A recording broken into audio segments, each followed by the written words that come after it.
na Energetski zbornici Slovenije spremljamo dogajanje in smo minuli teden pristojnemu Ministrstvu za infrastrukturo že posredovali nekatere naše predloge. Včeraj je Evropska komisija obelodanila tudi nabor možnih orodij, kar smo proučili, in danes smo se z pristojnim ministrstvom tudi sestali.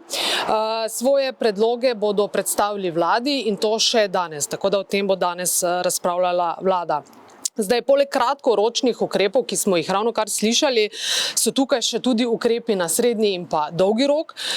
Na Energetski zbornici Slovenije se zavedamo, da trenutne razmere niso značilne samo za Slovenijo, ampak da gre za neko širše dogajanje, smo del širšega okolja in jasno se zavedamo, da živimo v času energetskega prehoda, torej prehoda iz fosilnih goriv na obnovljive vire energije.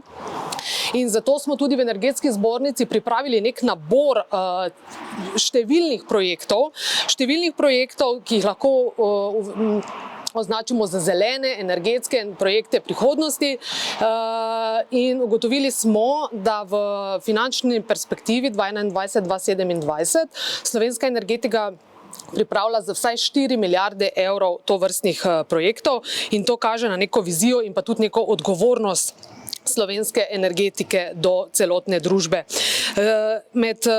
Poleg teh kratkoročnih, torej dolgoročni, zajemajo vlaganje v stabilnost sistema, v zadostne zmogljivosti, kar smo na EZS že večkrat poudarili, in pa seveda tudi vlaganje v obnovljive vire. Vemo, da bomo iz nacionalnega načrta za okrevanje in odpornost dobili nekaj sredstev za nekaj teh projektov, vendar pa si še več obetamo iz kohezijskih sredstev. To je pa tudi nekaj, kar je Evropska komisija v včerajšnjem dokumentu tudi poudarila, da je treba okrepiti v bistvu to ozelenitev in zelene projekte.